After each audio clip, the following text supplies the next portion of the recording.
মানবিকতার এক অনন্য নজির দেখা গেল রায়গঞ্জ পৌরসভার 12 নম্বর ওয়ার্ডে।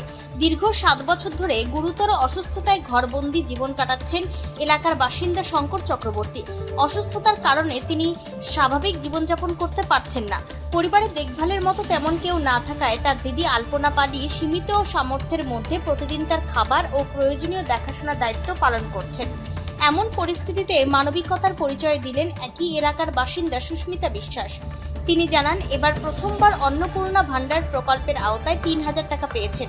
সেই অর্থের একটি অংশ তিনি শঙ্কর চক্রবর্তীর চিকিৎসা ও সুস্থতার কামনায় তার হাতে তুলে দেন। এই বিষয়ে সুস্মিতা বিশ্বাস আর কি বলেছেন শুনব। আর কি করেন আপনি? এই তো পাশেই আমার বাড়ি। কি নাম? সুস্মিতা বিশ্বাস। কোন ওয়ার্ডে বাড়ি? 12 নম্বর। আচ্ছা, কি করলেন? আমি অন্নপূর্ণা ভান্ডারের প্রথম টাকা পেয়েছি। তা আমি অনেকদিন ধরে ভাবছি যে কিছু দুস্থ, হ্যান্ডিক্যাপ, তারপরে হচ্ছে প্রতিবন্ধী, এদেরকে যদি কিছু সাহায্য করতে পারি নিজেরও ভালো লাগবে। কাকে সাহায্য করলেন? এই যে আমার মামা বলি, মামাকে কিছু টাকা হেল্প করলাম। কি নাম? শঙ্কর চক্রবর্তী। এই ধরনের হঠাৎ উদ্যোগের কারণ? আমি অনেকদিন ধরে ভাবছি যে কিছু করব।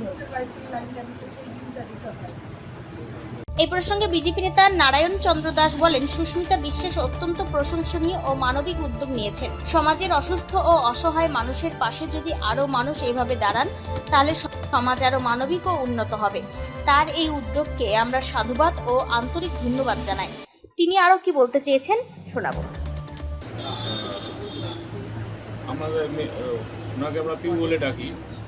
আর ও দীর্ঘদিন ধরে আমাকে বলছিল যে এরকম সহযোগিতা আমাদের পাড়াতে অনেকের কাগজপত্রই ঠিকঠাক নাই, যারা আমাদের এখানকার স্থানীয় বাসিন্দা, অনেক সুযোগ সুবিধা থেকে তারা বঞ্চিত হচ্ছে। তো আমাদেরও মনের মধ্যে একটা মানসিকতা ছিল যে এদের জন্য যদি আমরা কিছু করতে পারি।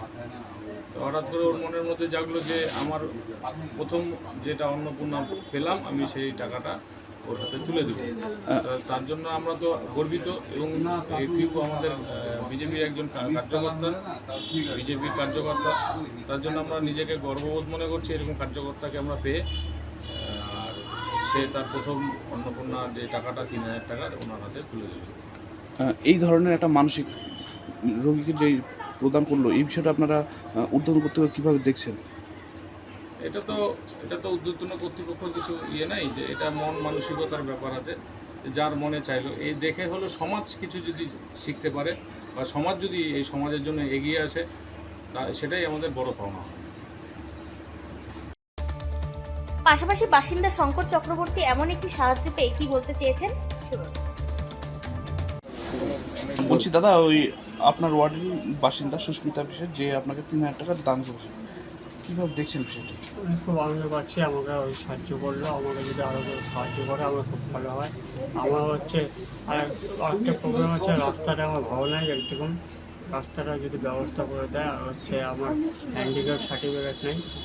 হ্যান্ডিক্যাপ সার্টিফিকেটের জন্য বহুত দিন হাসপাতালে দৌড়াদৌড়ি করছিলাম, আমার হাতে নেই।